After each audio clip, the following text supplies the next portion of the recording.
តើលោកប្តីខ្ញុំសង្ហាទេអត់ផងប្តីខ្ញុំអត់សង្ហាទេប៉ុន្តែឡើយប្តីខ្ញុំស្រឡាញ់ខ្ញុំណាស់ខ្ញុំយល់ថាខ្ញុំមានក្តីសុខជាងគេព្រោះបានប្តីខ្ញុំធ្វើប្តីបើអត់ពិន្ទុខ្ញុំឲ្យ100ពិន្ទុអីគាត់ចម្លែកម្ល៉េះហើយបានប្តីមួយដើរសួរគេសួរឯងចឹងអត់ទៅលោកមើលដល់គ្រួសាររបស់ខ្ញុំមានសុភមង្គលទេបាទមើលទៅឃើញស្រឡាញ់គ្នាមើលទៅឃើញថាមានសុភមង្គលថ្ងៃណាក៏បងពងប្រាថ្នាមានសុភមង្គលជាមួយអូននិងអនាគតរួមគ្នា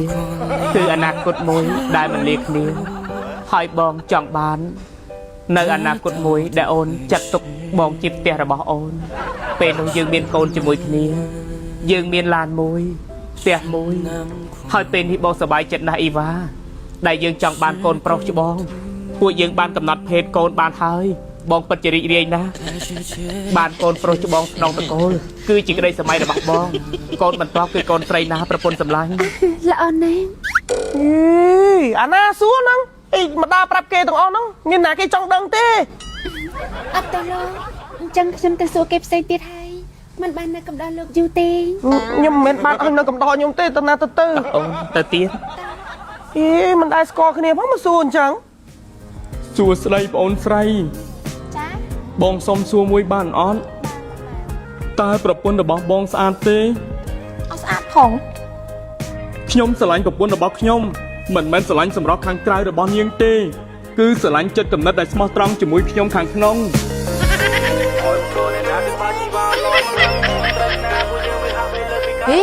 សម្រាប់ប្រពន្ធខ្លួនឯងសោះដើរសួរគេអូនក៏ជាមនុស្សស្រីម្ដាយរបស់អូនក៏ជាមនុស្សស្រីយាយរបស់អូនក៏ជាមនុស្សស្រីហើយអ្វីចាំបាច់និយាយបំបាក់ទឹកចិត្តមនុស្សស្រីដូចគ្នា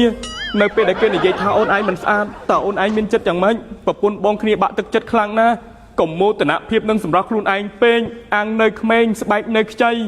តែ30ឆ្នាំទៀតសក់ប្រែជាស្កូវធ្មេញប្រែជាបាក់ចាំមើលបានអីអ៊ូតប្រុសទាំងអស់នោះទៀតទៅដើរមកសួរគេខ្លួនឯងដល់ពេលគេនិយាយកាប់មកឡក់លុយគេវិញពាក្យណាដែលនិយាយឲ្យគេបាក់ទឹកចិត្តកុំនិយាយសុំហើយពីអ្នកប្តីប្រពន្ធមកដល់នឹងទៀតអូនចាហើយពីអ្នកប្តីប្រពន្ធមិនមានសួរឯងអត់សួរថាម៉េចសួររឿងសម្រាប់ប្រពន្ធគាត់ហ្នឹងដល់ពេលខ្ញុំនិយាយតាមតោះប្តីហ្នឹងមកឡក់លុយខ្ញុំមិនណាម៉ៃមើលប៉ុន្តែនិយាយថាសម្រាប់ប្រពន្ធគាត់មិនថាប្រពន្ធគាត់ស្អាតខ្ញុំនិយាយការពិតសងហើយទៅឡក់លុយឯងវិញហ្នឹងហើយឡក់លុយសក់លើកយាយលើកប៉ាលើកម៉ាក់មកមិញក៏សួរបងដែរនៅមុខមិញតែក៏សួរម៉ែគេសួរថាប្តីគាត់សង្ហាអត់ដល់ពេលបងថាអត់សង្ហាគាត់ថាប្តីគាត់អត់សង្ហាទេតែប្តីគាត់លុយឆ្កុយទៅឯងមើលប៉ុន្តែបងឃើញប្តីប្រពន្ធគាត់ឆ្លាញ់គ្នាមានក្តីសុខមួយគ្នាណាឥឡូវចេះយើងទៅតកាឲ្យថ្មីថ្មោងបងចង់យកកូនដំបងធ្វើម៉េចឲ្យបានកូនប្រុសដើម្បីស្នងតំណែងបងអញ្ចឹងបងចង់ដឹងថាគាត់ធ្វើម៉េចបានគាត់អាចកំណត់កូនរបស់គាត់បានមិញគាត់និយាយថាគាត់អាចកំណត់កូនច្បងរបស់គាត់បានកូនប្រុសអូយឥឡូវមិនម៉ែយើងទៅសួរបាត់ពិសោធន៍គាត់អីតោះមកអូនទិញចែលជូនប៊ីនេះទុកឲ្យប្អូនស្រីរបស់អូនព្រោះគាត់ក៏ចង់កំណត់ភេទកូនដូចយើងដែរណាអត់ទោះបងលើកនេះខ្ញុំមកអត់ទោសបងវិញនេះខ្ញុំឃើញបងឯងស្រឡាញ់គ្នាអញ្ចឹងហើយឃើញបងឯងនិយាយថាអាចកំណត់កូនបានកំណត់ភេទកូនបានអីចឹងណាអញ្ចឹងខ្ញុំចង់សួរដែរព្រោះខ្ញុំនេះទៅរៀបការមួយប្រពន្ធហើយតែខ្ញុំចង់បានធ្វើម៉េចកូនដំបងចង់បានកូនប្រុសយកហ្មងប្រាប់គេទៅអូនបាទហើយប្រើអីគេវិញឬមួយក៏តាមធម្មជាតិអត់ទេគឺខ្ញុំប្រើចែលជូនប៊ីកំណត់ភេទកូនទៅតាមវិទ្យាសាស្ត្រជប៉ុនអូអញ្ចឹងបងឯងប្រើពីហ្នឹងមែនចាអូ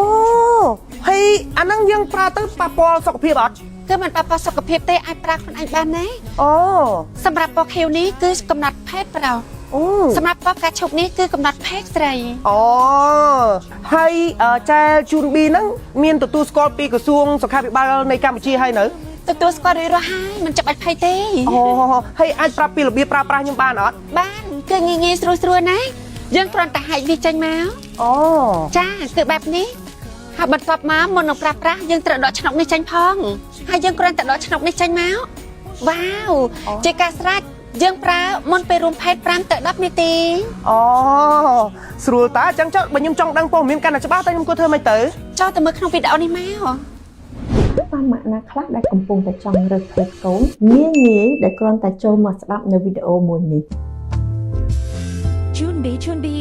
ចាសសូមជម្រាបសួរនាងខ្ញុំវិជ្ជបណ្ឌិតស៊ិនផាលីថ្ងៃនេះនាងខ្ញុំសូមលើកយកនៅផលិតផលដែលមានដើមកំណើតមកពីប្រទេសជប៉ុនហើយចុះបញ្ជីការដោយក្រសួងសុខាភិបាលរួចមកហើយសូមណែនាំដល់គូស្វាមីភរិយាមានបំណងចង់បានភេទកូនតាមរបៀបធម្មជាតិប្រអប់ពណ៌បៃតងគឺសម្រាប់អ្នកដែលចង់បានកូនប្រុសចំណែកឯប្រអប់ពណ៌ផ្កាឈូកគឺសម្រាប់អ្នកដែលចង់បានកូនស្រីដោយគ្រាន់តែប្រើប្រាស់វានៅថ្ងៃដែលយើងធ្លាក់ពងញីនៅក្នុងប្រអប់នីមួយៗគឺមានចំនួន10ដើមដូច្នេះនៅពេលដែលអ្នកចង់ជ្រើសរើសភេទកូនងាយស្រួលបំផុតគ្រាន់តែប្រើប្រាស់ជូនប៊ីជេលីមួយណាក៏បានរបៀបប្រើប្រាស់គឺងាយៗដោយគ្រាន់តែកាត់យកជូនប៊ីជេលីនេះចេញមកបន្ទាប់មកដកឆ្នុកចេញបន្ទាប់មកទៀតគឺយើងបាញ់បញ្ចូលទៅក្នុងទ្វាររបស់ស្ត្រីពី5ទៅ10នាទីមុនពេលភេទផលិតផលនេះសុវត្ថិភាពហើយក៏មានការទទួលស្គាល់និងពេញចិត្តដោយអតិថិជនក្នុងការប្រើប្រាស់នៅផលិតផលនេះផងដែរមានចម្ងល់សូមតាក់ទងតាមរយៈលេខទូរស័ព្ទនៅខាងក្រោមនេះសូមអរគុណ Chun B